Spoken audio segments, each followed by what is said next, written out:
नमस्कार, मी विश्वास नांगरे पाटील 1997च्या बॅचचा IPS अधिकारी आहे. सध्या अँटी करप्शन ब्युरो महाराष्ट्र येथे ADG या पदावर कार्यरत आहे. हा व्हिडिओ मी नागरिकांना आवाहन करण्यासाठी बनवत आहे, कारण सध्या सायबर क्राईम हे खूप मोठं आव्हान नागरिकांच्या समोर पण आहे आणि लॉ एन्फोर्समेंट एजन्सीजच्या समोर पण आहे. आणि यात नवीन मोडस, नवीन गुन्ह्याची पद्धत जी आहे त्यामध्ये वरिष्ठ अधिकाऱ्यांचं नाव घेऊन आणि ED, CBI, narcotics, cyber crime अशा लॉ एन्फोर्समेंट एजन्सीच्या नावाचा वापर करून नागरिकांना फसवलं जात आहे. यात विशेषतः ज्यांचं रेप्युटेशन अतिशय चांगलं आहे असे प्रोफेशनल्स, सिनियर सिटीजन्स, त्यात विशेष करून महिला या गुन्हेगारांचं टार्गेट आहेत. त्यामुळं या गुन्ह्यांच्या बद्दल लोकांमध्ये अवेअरनेस आणि एज्युकेशन, जनजागृती होणं हे महत्त्वाचं आहे. आणि यासाठी हा अट्टहास, कारण माझ्या नावाचा वापर करून सुद्धा 2 ठिकाणी अशा पद्धतीची फसवणूक झाल्याचे निदर्शनास आलेले आहे. हे पहा, या गुन्ह्याची मोडस ऑपरेंडी अतिशय बेरक्या स्वरूपाची आहे. हे गुन्हेगार तुम्हाला व्हॉट्सअप मेसेज करतात. त्या मेसेजमध्ये ज्या नंबरवरून मेसेज आलेला असतो त्याचा एक टिपिकल लोगो असतो. ED, CBI, cyber crime, Mumbai police, Maharashtra police, narcotics bureau असा लोगो असतो. किंवा try, telephone regulatory authority of India सारखा ट्रायचा लोगो सुद्धा असतो की तुमचा मोबाईल फोन हा आम्ही बंद करत आहोत, कारण तुमच्या मोबाईल फोनवरून इलिगल ॲक्टिव्हिटी सुरू आहे. साहजिकच तुम्हाला त्याचा ताण येतो. दुसरा मेसेज येतो, त्यात दुसरा मोबाईल नंबर मेन्शन केलेला असतो की हा तुमचा मोबाईल नंबर आहे, त्याच्यावरनं इलिगल मनी लॉन्ड्रिंग झालेलं आहे. आता स्वाभाविकच तुम्ही त्या फोनवर कॉन्टॅक्ट करता आणि हा माझा नंबर नाही आहे, ते लगेच तुम्हाला त्यांच्या झास्यामध्ये घेतात आणि दुसऱ्या एजन्सीला, सायबर क्राईमला कॉन्टॅक्ट करा, 1 तासात रिपोर्ट करा. रिपोर्ट करायचं नसलं तर आमच्यावर व्हिडिओ कॉलवर या. आणि व्हिडिओ कॉल हा यातला सगळ्यात महत्त्वाचा हिप्नॉटिझमचा प्रकार आहे. एकदा तुम्ही त्यांच्या व्हिडिओ कॉलवर आलात की तुम्ही डिजिटल डिटेन्शनमध्ये गेला म्हणून समजा.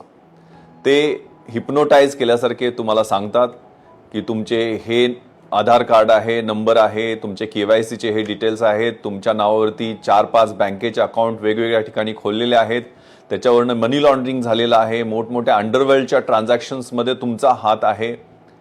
किंवा फेडेक्सचं तुमचं पार्सल पाठवलेलं आहे, त्या फेडेक्सच्या पार्सलच्या माध्यमातून कॉन्ट्राबँड किंवा ड्रगचा खूप मोठा व्यवहार झालेला आहे.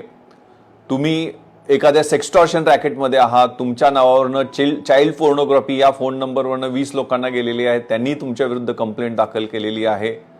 तुमच्या नावाचे अरेस्ट वॉरंट निघालेले आहेत, तुमच्या नावाने FIR दाखल झालेले आहेत आणि सगळे डिजिटल कागद तुम्हाला पाठवले जातात. त्यात तुमचं नाव मेन्शन केलेलं असतं, डिटेल्स दिलेले असतात. त्यामुळे तुम्ही घाबरून जाता आणि साहजिकच त्यांच्या भळक्यामध्ये येतात. ते म्हणतात की तुम्ही काळजी करू नका, तुमच्या बोलण्यावरनं तर वाटतं की तुम्ही त्यात इनोसंट असाल म्हणून आम्हाला तुम्हाला मदत करायची आहे. आणि इथंच गमक सुरू होतं आणि मग ते तुम्हाला ऑनलाईन पैसे ट्रान्सफर करायला सांगतात.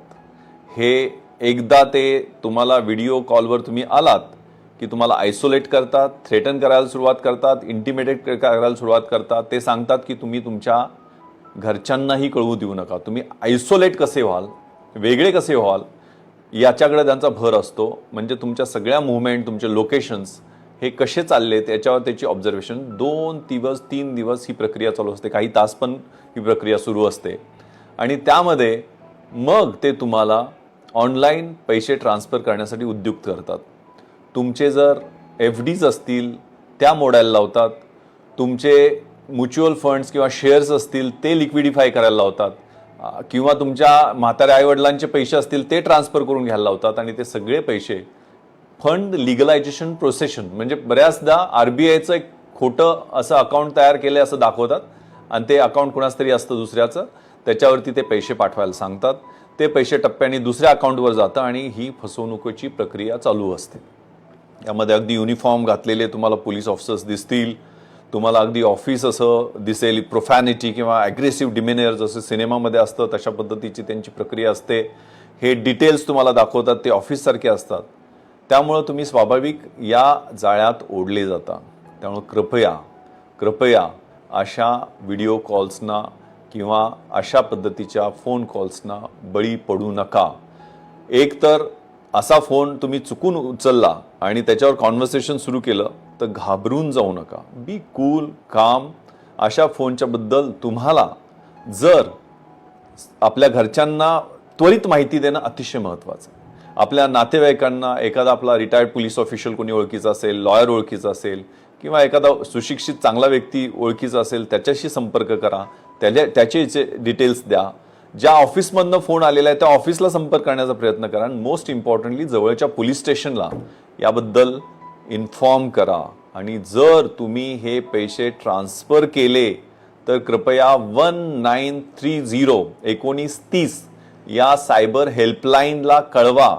कारण ही हेल्पलाईन एवढ्यासाठीच आहे की तुम्ही केलेले ट्रान्सफर केलेले मनी हे 24 तास 48 तास अशा गोल्डन आवरमध्ये तुम्ही जर कम्युनिकेट केले तर ते पैसे फ्रीज केले जातात, होल्ड केले जातात.